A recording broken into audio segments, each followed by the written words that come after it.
नमस्कार, बखबर में आपका स्वागत है। मैं हूं राघवेंद्र सिंह। आज हम बात करेंगे, कल तक हम बात कर रहे थे कि बारिश नहीं हो रही है, लेकिन कल से रविवार की सुबह से मध्य प्रदेश के लगभग पूरे ज़िलों में, सभी ज़िलों में बारिश का दौर ऐसा शुरू हुआ कि सोमवार की दोपहर तक तो लोग कहने लगे कि बहुत पानी गिर रहा है। अक्सर हम बातचीत में हास परिहास में कहते हैं कि भगवान के यहाँ भी लोकतंत्र आ गया है। जब लोग कहते हैं कि बहुत बारिश हो रही है तो फिर ऊपर से सुनते हैं कि लोग बेहाल हैं, तो वो अपने यहाँ जो नल की टोटी होती है उसको कम कर देते हैं।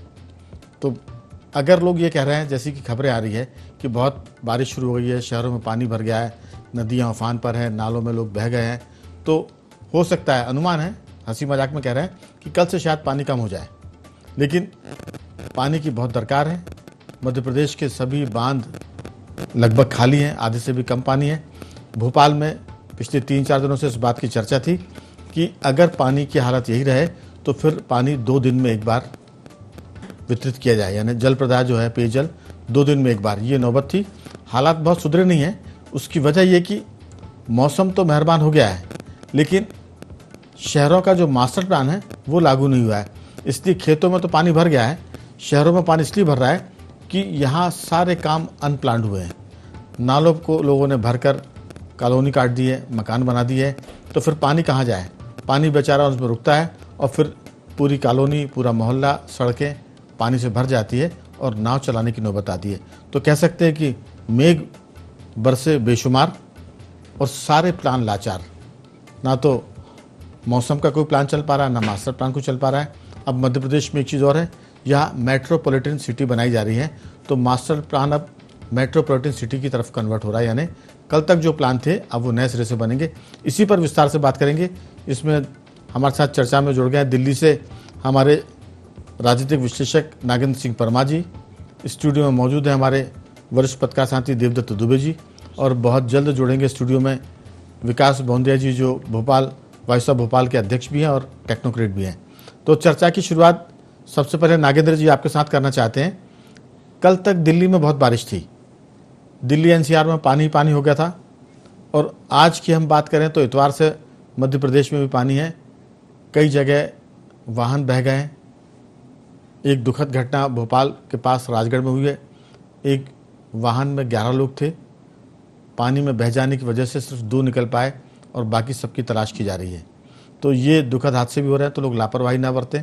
जिनके मकान कच्चे हैं वो थोड़ा सा होशियारी बरतें, समय पर मकान से बाहर निकल जाएं, और जो लोग सड़कों पर वाहन चला रहे हैं वो उफनते नदी नालों पर जोखिम ना लें, और कम से कम घर वालों की चिंता करें कि आपको लौटकर घर भी जाना है, इसलिए पानी बढ़ा है तो रुक जाएं।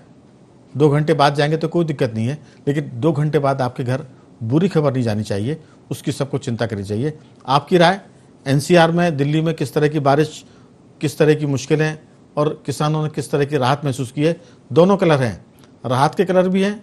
गांव में खेतों में पानी बरसा है तो लोग को, किसानों के चेहरे खिल गए हैं, लेकिन शहरों में स्थिति उलट है।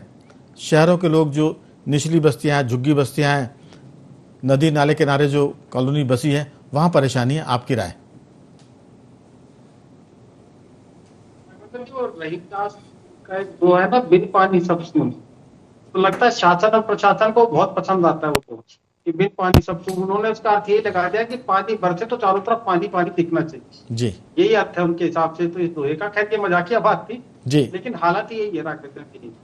आप दिल्ली एनसीआर के पूरे की बात करें, क्या उसमें पूरी दिल्ली है, नोएडा है, गाजियाबाद है, गुड़गांव है, सोनीपत आसपास के एरिया में सब जलमग्न हो जाता है, जैसा का पानी पानी, चारों तरफ पानी पानी, ट्रेनिंग नहीं होती उसकी कहीं। और क्यों ना वो पानी पानी हो जाए, क्योंकि हमारे जो एक centre for science and environment है, उसकी स्टडीज ये कहती है कि हमारे करीब करीब देश के 66% जो शहर है, उनकी जो प्लानिंग है, अर्बन प्लानिंग, वो खराब है। और उस खराब अर्बन प्लानिंग का नतीजा ये है कि जो डेवलपमेंट प्लानिंग है, उसमें भविष्य के हिसाब से उसको नहीं डिजाइन किया गया। किस जगह कितनी डेंसिटी हो सकती है, कितने लोग वहां रहेंगे, उस हिसाब से प्लानिंग नहीं की गई है। तो उसका नतीजा में क्या मिलता है कि अनियोजित शहरीकरण, संकीर्ण और पुराने नाले मिलते हैं जिनके साफ सफाई भी समय से नहीं होती। और जब जल निकासी के जो प्राकृतिक स्रोत थे, जहां नाले थे छोटे छोटे और वो थे, वो सारे के सारे हम बंद कर दिए हमने। एक एक इंच शहर की जमीन है तो उसको हमने कंक्रीट के जंगल में तब्दील कर दिया है। जो खाली जमीनें हुआ करती थी, जो पानी को सोखा करती थी, वो कहीं नहीं, पेड़ पौधे कहीं नहीं है, रख रखाव कहीं होता नहीं, कचरा है वो। और सबसे बड़ी बात है कि पानी जो निकासी के नाले हैं वो हमने सीवरेज के साथ ही जोड़ रखे हैं। जी। तो वो बोर्ड में खाद की स्थिति हो जाती है कि सीवरेज में पानी डाल के फिर पानी मिक्स होकर सीवरेज के नाले भी खुलने लग जाते हैं। तो इन सब चलते चीजों के चलते करीब करीब 65 शहरों की स्थिति यही है कि आप उसमें क्या दिल्ली गिनेंगे, क्या मुंबई गिनेंगे, उसमें क्या गुड़गांव गिनेंगे, उसमें क्या आप भोपाल गिन, जो सारे बड़े शहरों को गिन लीजिए, सब ये हो जाता है कि भारी बारिश आई और ये सारे शहर, चमचमाते शहर तालाब में तब्दील हो जाते हैं। बिल्कुल आपने ठीक और कहा जी। मैं तो ये मानता हूँ, आखिरी बात है, मैं तो ये और कहता हूँ राघवेंद्र जी कि कम से कम कुंभकर्ण था, उसके बारे में कहा जाया करता था कि वो बहुत लंबा सोचते थे। कुंभकर्ण भी 6 महीने में जाग जाया करता था। ये शासन प्रशासन की कैसी नींद है जो कुंभकर्ण से भी लंबी नींद है, तो पूरे साल सोते हैं, जगते ही नहीं है। और आम आदमी को भी इसकी परवाह है नहीं। पर जब पानी आपके गलियों में, घर के बाहर इधर उधर भर जाता है, तो हम भी कुछ दिन हाय तौबा मचा के हम अपने जो कर्तव्य है, हमें भी जो काम करना है, जो रख रखाव का, उसमें हम भी ध्यान नहीं देते। ऐसा ही शासन, ऐसा ही प्रशासन और ऐसा ही आदमी, प्रत्येक व्यक्ति, तो सब कुछ मिला के तो हाल बदहाल होना ही होता है शहर का। हाँ, किसानों के लिए राहत की बात जरूर है, खेती और किसानी के लिए बहुत राहत की बात है, उनको जरूरत भी थी। उनके लिए तो इंद्रदेव साक्षात ये दे दिए, वरदान बरसा रहे हैं इस समय, वो तो उनके लिए तो ऐसा है। बिल्कुल आपने ठीक कहा कि जो खरीफ की फसल है, किसानों से कल तक जब बात होती थी तो उनकी आवाज़ बड़ी मुरझाई होती थी, चेहरे भी उतरे हुए होते थे, लटके हुए चेहरे। आज जब बात हुई तो किसानों के चेहरों पर रौनक भी है और आवाज़ में थोड़ी सी चहक भी है, माने उत्साह भी है। लेकिन सबसे खास बात यह कि हमारे यहाँ ये कहा जाता है कि नदी किनारे लोग घर बनाते हैं, नाले के किनारे घर बना लेते हैं, और फिर जब बाढ़ आती तो सरकार को कोसते हैं कि साहब वो पानी घुस गया, आप बचाइए। तो जब नदी के किनारे आप घर बना रहे थे, उस समय भी आपको दिख रहा था कि नदी के किनारे आप घर बना रहे हैं, नाले के किनारे, तो कल बारिश का पानी आएगा। तो गलत फैसला जब लोग करते हैं तो परेशान होते हैं और फिर सरकार भी। लेकिन आपने कहा कुंभकर्ण की बात, दरअसल देवदत्त जी, कुंभकर्ण या रावण पहले एक ही हुआ करता था, लंकापति रावण एक। अब घर घर रावण है, घर घर कुंभकर्ण है। अब देखिए कि घर के जो मुखिया हैं, घर के जिम्मेदार लोग हैं, वो कुंभकर्ण की नींद सो रहे हैं, उनके बेटे बेटियां बिगड़ रहे हैं, कोई परवाह नहीं। वो खुद ही अपना घर नदी किनारे, नाले किनारे बना रहे हैं, कोई फिक्र नहीं है। जब बाढ़ आएगी तो देखा जाएगा, बह जाएंगे तो कोई बात नहीं, अगर जिंदा रहे तो सरकार को कोसेंगे, फिर टीवी चैनल अखबारों में छपेगा। तो घर घर रावण हो रहे हैं और घर घर कुंभकर्ण है। सवाल यह कि जब पानी बरसता है तब सरकार की तरफ से कोई एक तरह से गाइडलाइन जारी नहीं होती है। अभी मुझे लगता है कि भोपाल के कलेक्टर को, मुझे लगता है कि धन्यवाद देने की ज़रूरत है, जिन्होंने इतवार की बारिश को देखते हुए सोमवार को राजधानी के सारे स्कूल बंद कर दिए। क्योंकि कल दिन भर और रात भर जो बारिश हुई है उसके चलते स्कूलों में पानी भर गया है, बिजली की व्यवस्था ठप पड़ गई है, आने जाने की स्थिति बिगड़ गई है। ऐसे में अगर बच्चे पहुंचते तो मुझे लगता है कि स्थिति और विकराल हो जाती। तो कलेक्टर भोपाल ने, मुझे लगता है कि पहली बार ऐसा हुआ है कि लोगों की डिमांड के पहले ही स्कूलों में अवकाश घोषित कर दिया है। लेकिन नगर निगम यहाँ टारगेट पर होगा, क्योंकि सड़क के किनारे नालियाँ भरी हुई हैं, सफाई नहीं हुई, नालों की सफाई नहीं हुई, और उसके अलावा बिल्डर्स जो हैं भोपाल में अनप्लान्ड डेवलपमेंट हुआ। हालांकि ये कहानी भोपाल की नहीं है, पूरे देश की है। पूरी स्थितियाँ जो है वो बिल्डरों के हाथों हैं, सब विकास का कार्य बिल्डर कर रहे हैं। तो उस हिसाब से पानी भर रहा है और लोग परेशान हो रहे हैं। आपकी राय? जी, एक बहुत अच्छा एक कवि ने लिखा कि बाढ़ के हालात हैं और नदी किनारे घर बसे हैं। ये आज तो ऐसी स्थिति हो गई है कि कोई चिंता ही नहीं करता कि हम कहीं भी बना लें फिर अतिक्रमण विरोधी आएगा या पानी आएगा। पानी कहीं नहीं, पानी अपना पुराना घर देखने जाता है। जो तालाब के किनारे आप हॉस्पिटल बना रहे, वो तो अपना बरसात में अपना घर देखने जाता है कि कहाँ है। अब आप उस बाढ़ की चपेट में आ जाओ तो कोई क्या करे। और दूसरी तरफ शासन प्रशासन जब ये सब चीज़ें होती हैं तब ध्यान नहीं देता है, और जब हालात बिगड़ जाते हैं तब फिर रेस्क्यू ऑपरेशन और सब वो चलाते रहते हैं। तो मुझे लगता है कि दोनों तरफ से लापरवाही हो रही है, एक आमजन की ओर से भी और एक शासन प्रशासन की ओर से। तो इसलिए हालात विकराल हैं। और जब वो कहते हैं कि जब सब सुखी रहेंगे तब हम सुखी रहेंगे, सर्वे भवन्तु सुखना हमारा एक भाव है। और आप आज अखबार देखो या व्हाट्सएप पे देखो, घटनाएं सुबह से ही, कहीं ये डूब गए, कहीं ये मर गए, कहीं ये गाड़ी बह गई। तो एक तरह से सबको, खुद भी दुखी होते और सबको दुखी करते। तो मुझे लगता है एक जागरूकता होना चाहिए, जैसे आपने कहा घर के मुखिया के, कि भविष्य में क्या हालात बनना है, कैसे होना है, कहाँ बाढ़ का पानी आ रहा है, कुछ ऐसे स्थानों को छोड़ के अच्छे स्थान पर मकान बनाए। और दूसरा, जब ये कॉलोनी में आप प्लाट लेते हो, देखो भाई उसमें ड्रेनेज सिस्टम है कि नहीं है, कुछ भी नहीं। आप सस्ता देखते हो कि यहाँ सस्ता मिल रहा है, पता चली वो रेरा से ही पास नहीं है, उसने कोई व्यवस्था भी नहीं की है, और फिर रोते हो, कोसते हो। तो ये जो हम लोभ के चक्कर में पड़ जाते हैं, लालच में पड़ जाते हैं, और तो इस कारण भी। और शासन प्रशासन जो कुंभकर्ण वो 6 महीने में जगता था, इन लोग 5 साल में जगते हैं। जब चुनाव आते हैं तो फिर सब वादे करेंगे, अरे अगली बार आपके यहाँ कोई पानी नहीं भरेगा, हम बिल्कुल ठीक कर देंगे, ये नाली बन जाएगी, नाला बन जाएगा। तो ये 5 साल ही कुंभकर्ण है इस समय जी। और हम अपने स्वयं के कुंभकर्ण हैं, यदि हम सही अपना चयन नहीं कर पा रहे तो ये दोनों तरफ से है। लेकिन इसमें दुखी सब होते हैं, इसलिए ऐसा काम ना करो, ना खुद दुखी हो, ना परिवार, समाज और देशवासियों दुखी करो। बिल्कुल। हमारे साथ जुड़ गए हैं वॉइस ऑफ भोपाल के अध्यक्ष विकास बोंद्रिया जी। और विकास बोंद्रिया जी सामाजिक कार्यकर्ता, सामाजिक सक्रियता के साथ तो काम करते ही हैं, लेकिन ये टेक्नोक्रेट भी है, सिविल में एमटेक है और बहुत जो बड़े स्थान होते हैं MNIT वहाँ से पास आउट है। बहुत करीब मेरे ख्याल से 25 साल पहले आपने MNIT से एमटेक कर लिया हुआ। तो 25 वर्ष पहले के और शहर की जो दशा है, दुर्दशा, उसके बारे में भी हम उनसे बात करेंगे। एक पिछले कुछ दिनों से बहुत बात चल रही कि जो आवासीय घर हैं, कॉलोनियाँ, वहाँ व्यावसायिक गतिविधियाँ, अब बारिश ने उसमें एक चीज़ जोड़ दी है कि आवासीय कॉलोनियों में पानी की गतिविधियाँ और व्यावसायिक गतिविधियों के चलते पानी कितनी और दिक्कतों को बड़ा कर रहा है, विकराल कर रहा है। आपकी राय? सुप्रीम कोर्ट में मामला चल रहा है पिछले 1 हफ्ते 10 दिन से, पूरे मध्य प्रदेश में हल्ला मचा हुआ, वैसे तो पूरे देश में हल्ला है कि आवासीय कॉलोनियों को व्यावसायिकता से कैसे मुक्त किया जाए। अब इस पर सुप्रीम कोर्ट ने संज्ञान लिया है। जहां नगर निगम भोपाल ने ताले लगा के दुकानें बंद कर दी थी, वो दुकानें खुल गई वापस। इसको सुप्रीम कोर्ट ने एक तरह से अवमानना माना है, संज्ञान लिया है। तो ये भी बात अगर चाहें तो आप कर लें, क्योंकि अभी फोकस बारिश पर है, व्यावसायिकता पर है, आवास पर है और कोर्ट पर भी। आपकी राय? देखिए राघवेंद्र भाई, जैसे जैसे शहरों में जनसंख्या का सघन होना जारी है, तो ये पानी, वाटर लॉगिंग या अन्य जो भी प्राकृतिक आपदाओं से होने वाली दिक्कतें आती हैं, वो आएंगी।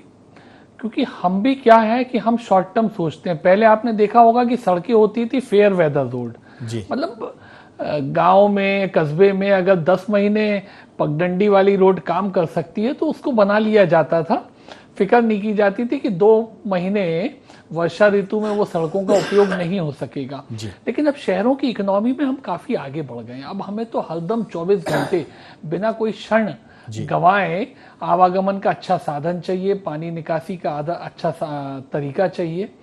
लेकिन अब आप देखिए, शहर का जो निचला भाग है, घाटी क्षेत्र है, जहां वाटर लॉगिंग होगा ही होगा। जो भूमि की ज्योग्राफिया ऐसा है कि वहां पे पानी भरेगा ही भरेगा पानी तेज आने पे। और पर्कुलेशन कैसे होगा? पर्कुलेशन वहां ज्यादातर जमीन में ही होता है और कहीं होने का कोई रास्ता नहीं होता। भोपाल शहर में भी 1-2 पॉइंट में आपको एकदम से रेफर कर सकता हूं। जैसे भोपाल टॉकीज का क्षेत्र है, वहां कितने ही आपने नाला बनाने का प्रयास कर लिया हो, लेकिन भोपाल की सघन आबादी का वो लो लाइन एरिया है जहां पानी भरता ही भरता है। बाणगंगा है, वहां पानी भरेगा ही भरेगा किसी हिस्से में। तो इनको हम, इन क्षेत्रों को, चूंकि जैसा देवदत्त जी ने कहा ना कि कीमतें शहर में जमीनों की इतनी बढ़ गई है कि हम उनके यूजेस को अवॉइड नहीं कर पाते हैं। हम सोचते हैं ठीक है, बारिश में दिक्कत होगी, बाकी दिन तो हाल ठीक है। कुछ तो मजबूरियां रही होंगी, कोई यूं बेवफा नहीं होता। अब उसी में काम चल रहा है, लेकिन शासन भी उसमें जूझता है। जो मैं आपसे बात पूछना चाह रहा हूं जल्दी से, वो ये कि ये तो जो इलाके हैं पुराने हैं, यहाँ आप ज़्यादा सुधार नहीं कर सकते, लेकिन नए इलाके जहाँ बसाहट हो रही है वहाँ तो नगर निगम भी ध्यान दे सकती है, टाउन एंड कंट्री प्लानिंग भी परमिशन देने से रोक सकता है। और फिर लोग खुद भी अपना अच्छा बुरा समझते हैं, तो वो अगर गड्ढे में घर बनाएंगे तो बारिश का पानी जाएगा ही, उसको कोई भी नहीं रोक सकता। एक हमारी देसी मानसिकता है कि फेयर वेदर रोड हो जाए, काम चल जाता है तो बहुत अच्छी बात है, वो बन जाए। ऐसे ही ये मामला भी है। व्यक्ति को 2-4-5 दिन बारिश में पानी भरे की परेशानी नहीं दिखती जी, उसे बाकी दिन की जो सुविधा दिखती है, वो प्रशासन हो, वो नियोजन की वाली संस्थाएं हो, या वो कॉलोनी डेवलपर्स हो, सबके साथ, और कॉलोनी में प्लॉट खरीदने वाले भी हों, उन्हें वो सुविधाजनक लगता है, उस ढंग से काम हो जाता है। हालांकि इंजीनियरिंग के हिसाब से, अर्बन प्लानिंग के हिसाब से ये सब ठीक नहीं है, क्योंकि देखिए हवा, पानी और आग ये बड़ी खतरनाक चीजें हैं। कभी ऐसा मौका ना आ जाए कि 50-60 साल में कोई ऐसा क्षण आ जाए कि पूरी पीढ़ी की जो संचय है वो नष्ट हो जाए। ये हमेशा इन तीनों चीजों से बना रहता है, हमें इनसे बच के ही काम करना चाहिए। इंजीनियरिंग का फॉर्मूला वैसा हो, प्लानिंग का फॉर्मूला वैसा हो, और हमारा यूजेज उस ढंग का हो।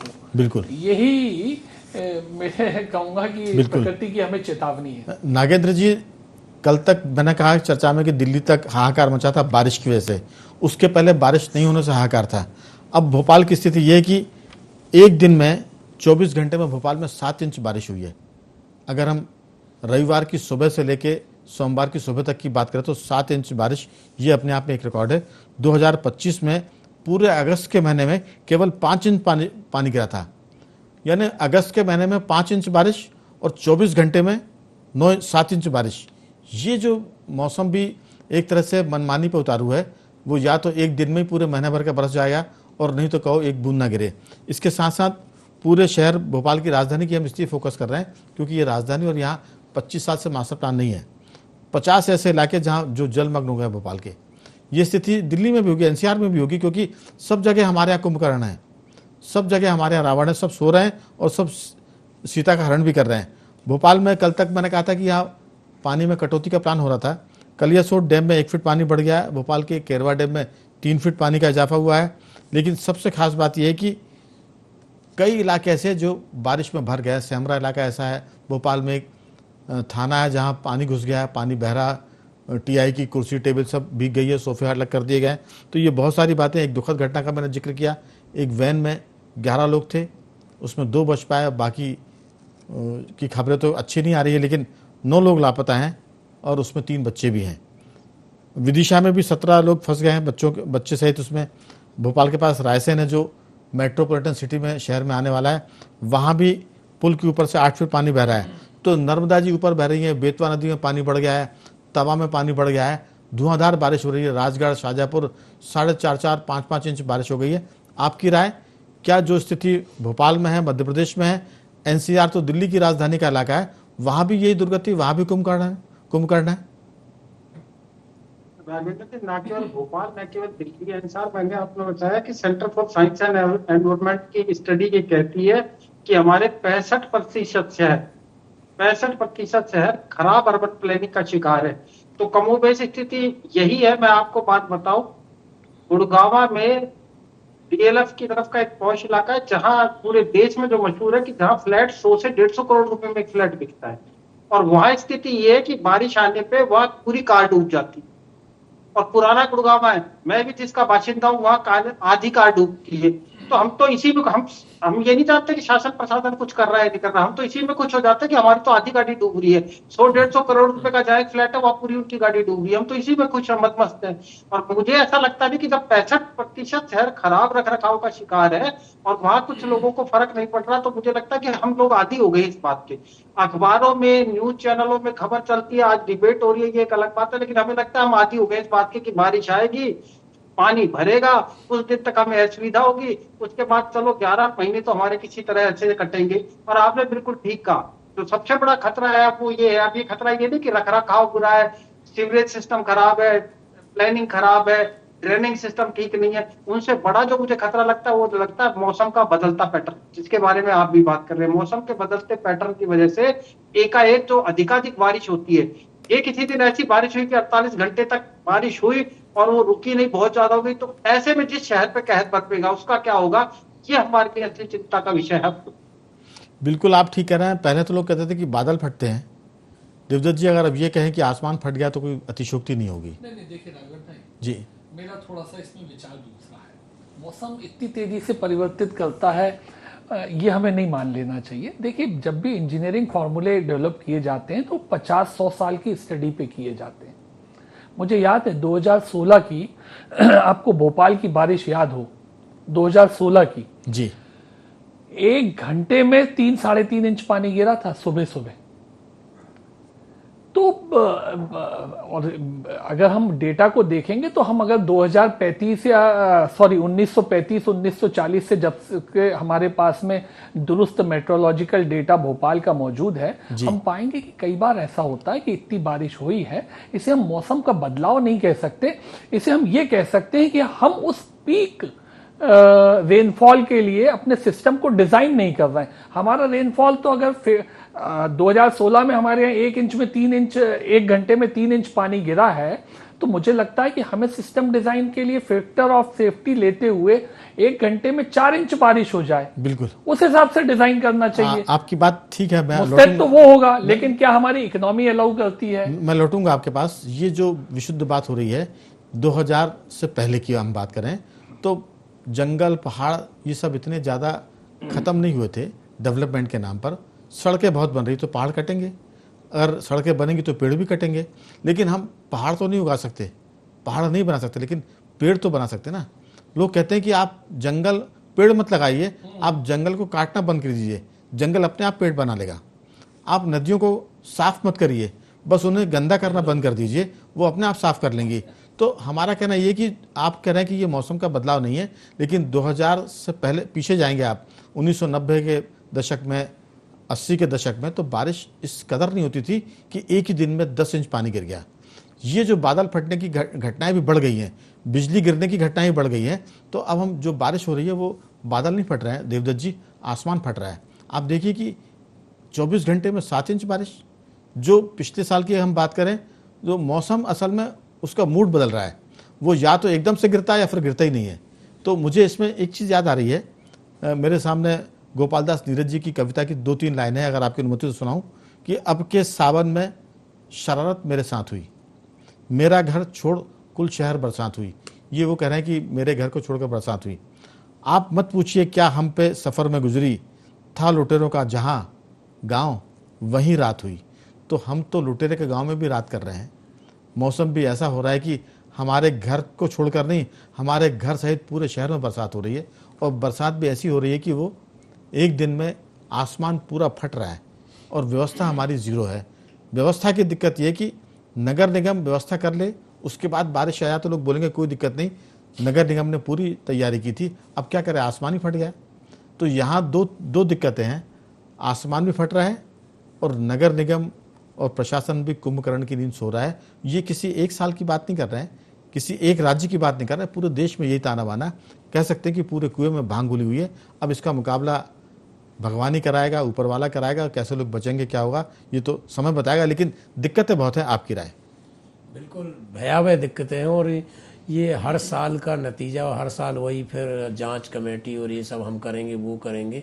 आप देखें गुड़गांव की यही बात हो रही थी, वहाँ सब कंपनियां हैं विदेशों की, सब बच्चे वहाँ रहते हैं। तो अभी 3 दिन से वहाँ वर्क फ्रॉम होम चल रहा है, क्योंकि बच्चे जा नहीं पा रहे ऑफिस, जो फ्लैट में रहते हैं वहाँ वो जा नहीं पा रहे, जो बच्चे बता रहे हैं जी। तो ये हालात हैं कि हम जहाँ गुड़गांव, जिसको हम बहुत अच्छा आधुनिक शहर और सब कुछ विदेशों को आमंत्रित कर रहे हैं, वहाँ तो भोपाल, सागर और जबलपुर, ग्वालियर, यहाँ तो हालत बहुत ख़राब है। तो ये जब तक नहीं सुधरेंगे, जब तक लोगों की दृढ़ शक्ति नहीं होगी कि पहले तो खुद ही आदमी को चैन ठीक करना पड़ेगा। अगर आप नदी किनारे घर बनाएंगे तो बारिश में डूबेगा, कोई भी सिस्टम उसको रोक नहीं पाएगा। अलग बात है कि आपने नदी किनारे घर भी नहीं बनाया, ठीक से भी सब कुछ हुआ, और फिर अगर दिक्कत हो रही है तो फिर आप प्रशासन को कोसिए। लेकिन समय चूंकि खत्म है, देवदत्त जी आपसे भी 1-2 लाइनें पूछूंगा मैं, और बाकी बात मैं विकास जी से करूंगा कि दिक्कत वहाँ आएगी जब प्रशासन सो रहा है, उसके बाद फिर लोग आप अपनी सारी गलती भी उस पर डाल देंगे। लोग कहते हैं जो दोषी होता है उस पर सारे दोष लाद दो। तो यहाँ जो प्रशासन है वो दोषी है और बिल्डर्स दोषी हैं। आदमी का दोष अपना कम देख रहा है कि तुमने गलत जगह घर क्यों लिया। अगर आप समंदर किनारे घर बनाओगे तो ऐसा नहीं कि वो अगर पानी उतर गया तो लौट कर नहीं आएगा। विकास जी आपकी राय? तो यही बात बहुत छोटी सी 2-4 वाक्यों में। सबसे पहली गलती तो यही हो रही है कि जहाँ पानी का भराव हुआ है 25-50 साल पहले तक में जी, वहाँ घर बनने लायक जमीन नहीं है वो, क्योंकि निकासी की व्यवस्था आसान नहीं है। बिल्कुल, निकासी होगी कैसे? लेकिन मुझे लगता है इसमें भी एक हमें कुछ अच्छा ढूंढना चाहिए। कॉलोनीज के पार्कों में पानी भर जाता है। आप चाहे तो सुप्रीम कोर्ट का जिक्र कर सकते हैं, समय खत्म हो रहा है। जो भोपाल को लेकर भोपाल के सिलसिले में जो निर्णय है, सुप्रीम कोर्ट ने अभी भी यथावत उसी ढंग की कार्रवाई रखी है कि भाई आवासीय कॉलोनियों में जो